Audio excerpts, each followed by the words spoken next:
Welcome to MyLife, Tanya Applied, with Rabbi Jacobson, a journey into the deepest teachings of Torah and their application to our personal, emotional, and psychological lives.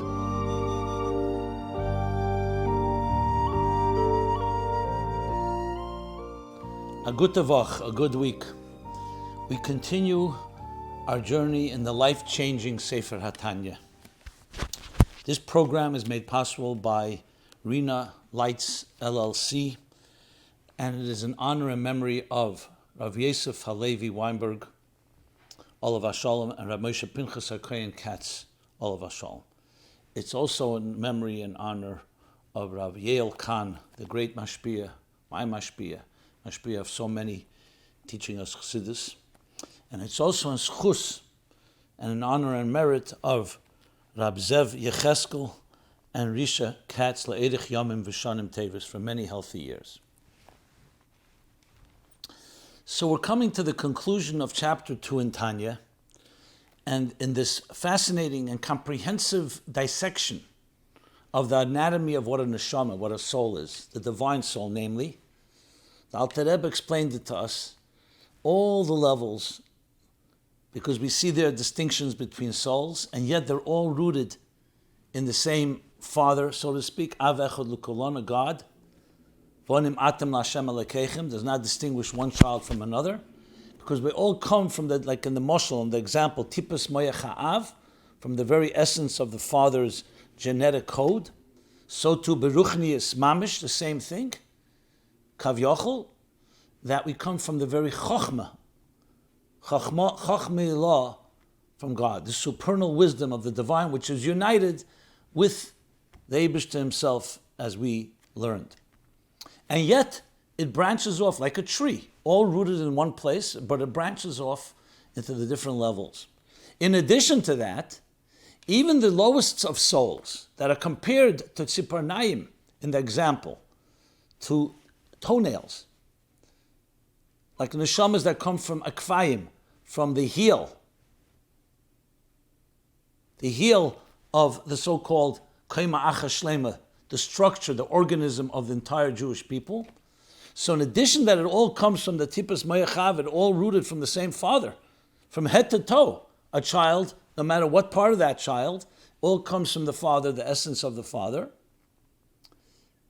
In addition to that, in the body itself of the organism called a child, every part, even the lowest parts of the child, the toenails, the neshamas, the simple souls, also get their energy from the Moyach Haben, from the Rosh Alpha Yisrael, which are the leaders.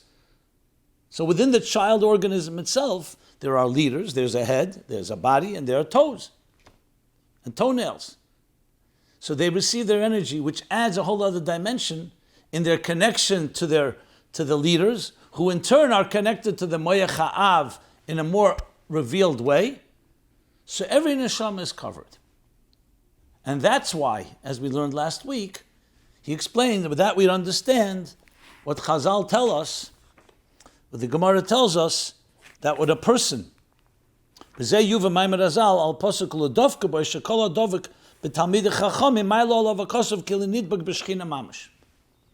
a person, when he attaches himself to Talmidei Chachomim, the word Chachomim, from Chochmah, the Moyach, when a person connects and attaches, so it's like attaching to the Shekhinah itself. Now we discussed this at length last week in the words of the Alter Rebbe, Kil Nidbu Shekhinah Mamish Ki Adei Dveika B'Talmidei Chachomim, because by attaching themselves to scholars, Kshudos Nefesh Ruach Neshama Shel Amei Ha'aretz, the Nefesh Ruach Neshama, all three levels of the simple folk become connected in a conscious way. B'mechuson Kshudos Nefesh Ruach Neshama Shel Amei Ha'aretz u'miyochodes b'mechuson marishin v'shashem shebachachmei Elah, in their original source and root in the supernal wisdom of God, which is one, as he says, Shu Yizbarach v'chachmaseh echad v'hu hamada, that he, God, and his chachma and his wisdom are one, who amada, like he cited earlier from the Rambam. But in this thorough discussion of souls, we still have to address one more thing. This is all fine. Now we've covered the entire body from head to toe. Every type of soul is connected to the father. And in the body itself of the organism of the child, so to speak, we're all connected to the reish of the child, which means the leaders and scholars that further connect us in a revealed way with the source. And as we discussed last week, why is that important? Because on a very practical level, we may be rooted in the Father, meaning in Chachmash Yisbarach. But how do we implement that? Well, we may be on a simpler level. So the Eibishter blessed us with Chachamim, with Reish Alfi Yisrael, with Moshe Rabbeinu, and Moshe Rabbeinu in every generation. That helps us reveal that fundamental connection to Moyach Ha'av. But now comes a question. What about those people who have deliberately, or maybe not even deliberately, cut themselves off? Imagine a person who and that's what he addresses now, HaPeishim Umeidim B'Talmidei Chachamim. What about the Peishim Umeidim B'Talmidei Chachamim? Those who sin and rebel against the scholars. We're not just talking someone who's not living up to their calling. We all have an animal soul, as we're going to learn, and we've learned, and therefore we're going to be tempted. But what happens if you're directly defying and sinning and rebelling against the scholars? Think of Kairach, for example. Even though the Heilig Kadishna called him the Heilig Kazeda Kairach. But I'm talking even on a subtle level. What about someone who rebels against the Talmid Chacham? It's like someone says, I'm rebelling against my source of sustenance. In an example, imagine, God forbid, that the toe gets infected and the toenail develops some infection that doesn't allow it to receive the energy from the moyach. And it could even begin to deteriorate. Gangrene and other things, God forbid. You may even have to amputate it because you don't want the infection to spread. Just using it as an example, Alter Rebbe doesn't say this. So we're not just talking about, okay, you explained how the energy of the mind, the central nervous system, goes through the entire body and reaches every part, every type of soul is accounted for. But what about the soul that is defying and rejecting that energy? Like an example of an infected toenail, tzipor nayim, in the mashal, in the example. So now the Alter Rebbe addresses that as well. It's in the brackets, but he wants to be thorough because we have to take account. What about people like that? Says the Alter Rebbe, they don't get cut off. No, God forbid. Yenikas nefesh ruach neshama shelahem. And it's interesting, he uses all three terms. He doesn't just say they're, because they're Peishim and Murdim, that they're sinners and rebels, that only their nefesh is shining. Nefesh ruach neshama. Yenikas nefesh ruach neshama shalahem. Their nefesh ruach neshama, the three levels that we spoke about, the behavioral, the emotional, and the cognitive components of the soul, comes that Yenika, that is still nourished and nursed. Mibchinas acharayim shel nefesh ruach neshama talmidei chachamim. Their nefesh ruach neshama are still nourished from the nefesh ruach neshama of the scholars, but it's in a form mibchinas acharayim.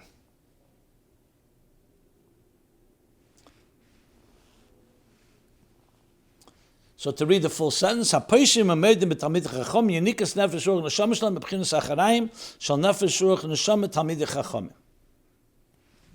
So first of all, it's interesting to note, as I just pointed out, that he's using the words Nefesh Ruach Neshama. So he's not just saying, oh, they're connected in some way. Specifics.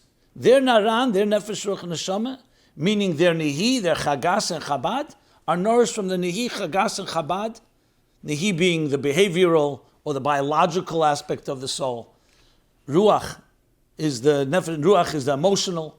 Neshama is the intellectual, is nourished from the nefesh ruach and neshama from the Talmidei Chacham. So the energy, even in the toenail, that is defying. We're not talking about just a low soul, low-level soul. So in defying the mind itself, their source of energy and sustenance, they're still getting nourished, but it's mebchinas acharayim. So how do we explain mebchinas acharayim? That's what we need to understand now. So it's actually later in Tanya, I believe in chapter 22, he speaks about it, what means mebchinas acharayim. And here's what he says. He says that the difference between acharayim and pnimi is when I love someone, you love someone, you want to give them a gift. So how do you do it? You approach them with a smile, and you're giving them a gift. What happens if for whatever reason you need to give something to someone that you have no relationship with, or even has defied you, or has hurt you, or in some ways has abused you?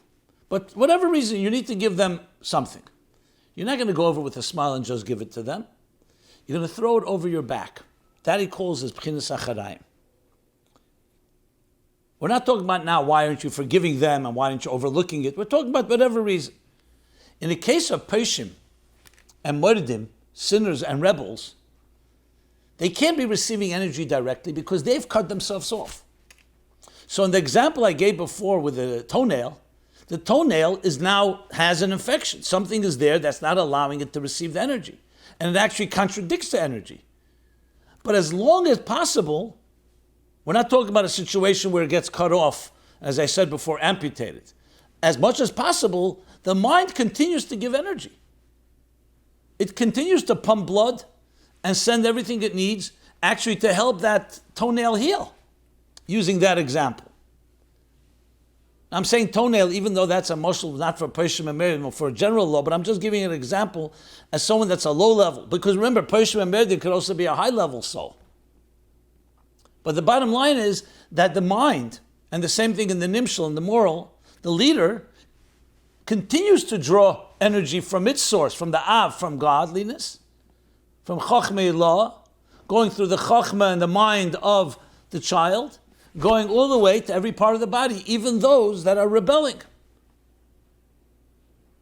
However, the energy can't be going in directly because that very entity is rejecting it. So it's called mebchinas acharayim. It's receiving it in a very limited flow. Like I explained before, when something is infected, it's blocking the flow of blood and the flow of the life force in that part of the body. So even Peshim and Merdim, he says, are also receiving and nourished, but it's coming from the acharayim. So this is where Chassidus explains that every level of energy can be giving you maximum energy, it can give you minimum energy. So acharayim, think of it as a very narrow flow. It's flowing, but it's flowing in a state of acharayim, which is that type of state that is, like I said, and the Lashon he says, Ka'odam shamashlich dover el azulis kila'acher kaspe. Like someone who throws something to another, like over his shoulder. So acharayim, like in other words, it's almost like being given, I don't want to say begrudgingly, but coming from not a direct positive flow, it's coming like an afterthought almost. But this doesn't mean, God forbid, that the tzaddikim and the reish and the leaders are looking at it as an afterthought. The problem is not from the point of view of the moyach, of the ben, meaning the leaders, from the Moshe Rabbeinu. The problem is that the person is doing things that are defying and rebelling and mutineering against his own source of life. But even that, he does not get cut off. He's still receiving the energy, except in this limited acharayim way. Now, when a person does tshuva and corrects his ways, like healing, then the energy will flow in an ephron of not acharayim, but peprimius, in an internal way, not just as an external way, but in an internal way. So now we've covered every type of individual. Everyone's rooted in chelik alakamim al mamish, vayipach ba'apav nishmas chaim, machshavte v'chachmose yizbarach, the thought and the mind of God, vayipach, the innermost breath, like a child coming from the very core of the Father, no matter what soul it may be, and even the souls that are peshim, sinners, and rebels are also receiving and nourished and getting nourished, but it's nebuchinas acharayim la'esata until they change their status. So now the Alter Rebbe, in the last section, still has not finished. There seems to be some very obvious questions. Maybe you can guess it. The first question is, okay, fine. You explained to me what a neshama is like, how it's rooted, how it travels.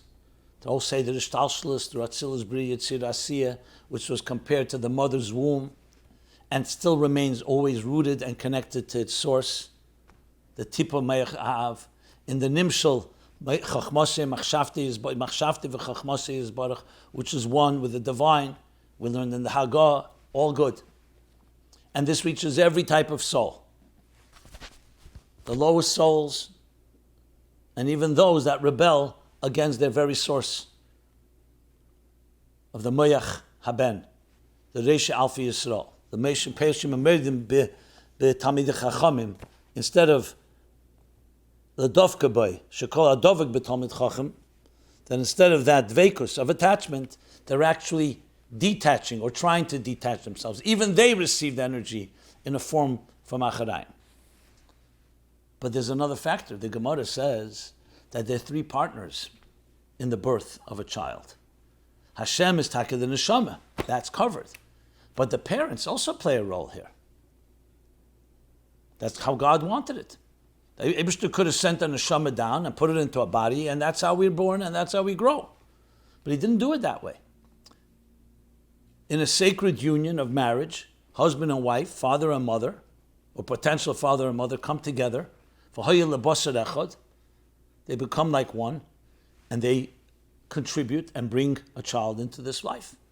So the neshama taka comes, but the parent's behavior and the parent's intimacy, does it have impact? Absolutely yes. So the Alter Rebbe is now going to address that. So let's read it, and we'll see how he explains how this qualification, the role of parents, does that affect our souls or not? In other words, though the soul is coming from the divine place, with all the different levels we spoke about, but that's all from above. That's what God decides. Do parents have any impact on this? And he says, absolutely yes, which of course then begs explanation. What explanation we'll discuss in a moment. So the Alter Rebbe now goes the next section in Tanya. And you see from this the thoroughness. Again, he's not just sufficing about the souls. We covered that. We also suffice practically speaking. So he says the following, with the role of parents. And what is written, and for what is written in Zohar, and Zohar Chadash. So Zohar and Zohar Chadash are all coming obviously from the same source, Rashima Bar Yochai. But Zohar is, why is it called Zohar? That was the original manuscripts discovered in the 15th century in Manitoba and Cremona, different places in Italy. But then more manuscripts were found, so they were printed. Some are called Tikkunei Zohar and Zohar Chadash. So it's different volumes today. But it's all considered part of the canon of Zohar. So what is written in Zohar and Zohar Chadash, and the Zohar, just to give some Mar Mekemis, is Zohar Chele Gimel 49b, Memtez Beis, and Zohar Chadash 11a, Yud Aleph. So what it says in Zohar and Zohar Chadash, what does it say there? The Zohar also is in volume 1, 112a. And there are different footnotes that give you more Mar Mekemis if you want to look it up. So what does it say there? Sha'ika tolei she'ikadesh asmei b'shas tashmish dafka. That the main determining factor, and he doesn't spell out determining factor for what, because that's part of the discussion, but ostensibly it's for the soul's quality, is the sanctity during the actual intimacy.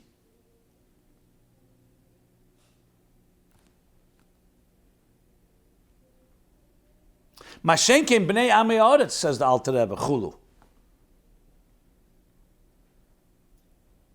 So when there's the proper sanctity, it draws down a holy soul. Mashenkin, by contrast, simple folk who fail and lack to that sanctity draw down lower souls, or even what is called even souls that are rooted in something that's impure. In the language of the Zohar, that through the proper kavanah, proper sanctity during intimacy, nimshachas nafshon kadishin. When it comes to bnei Amoretz, the language is, he says, you draw down misitra achre is mashchon alayu nafshasa. The lav iyutev. You draw down a different type of soul. One with more negative energy, with more impure energy.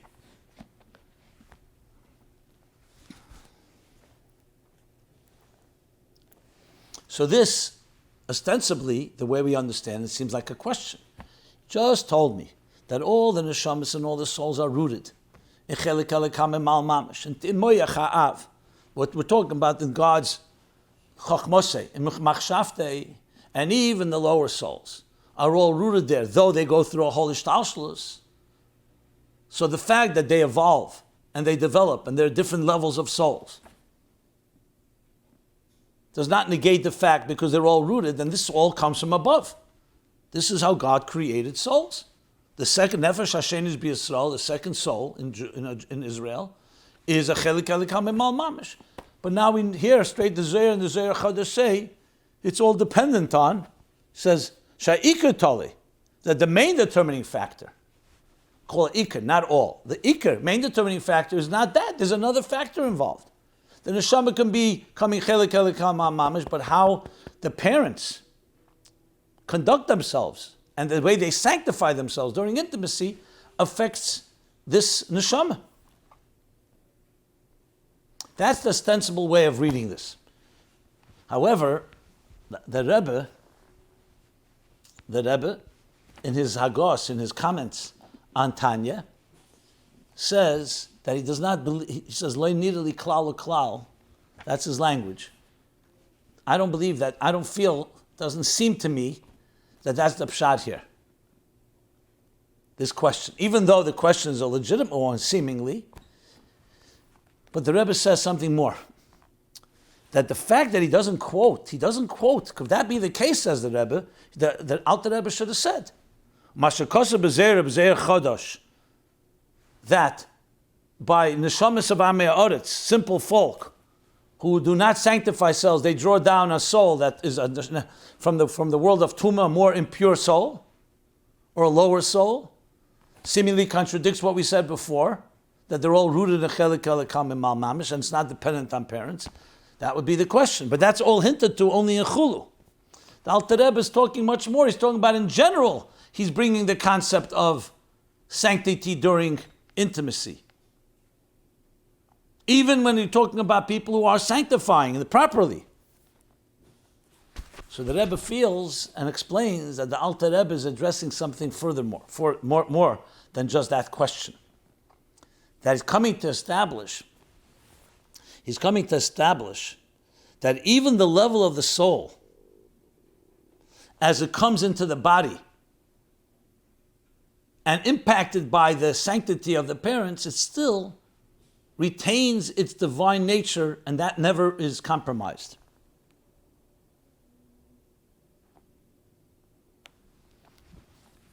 Why? As he's going to explain next, because that which the parents, they sanctify themselves, does not affect the very neshama itself. So in other words, instead of asking a question, what about those that don't sanctify, the Alter Rebbe is really coming to explain that what it says in Zohar Chodesh is not the only strengthens the case that we're making. That the neshama is not affected by our behavior. The neshama that's given to us is rooted in chelik elikam mamash and not dependent. So then what is the Zohar and Zohar Chodesh saying? That it's primarily, in the words he says, that the main determining factor is this quality of sanctity during the actual intimacy. So the Alter Rebbe answers now. Hainu, this means Mishum she'en lecha nefesh ruach and neshama she'en lo levush min nefesh da'atzmus ova v'imoy.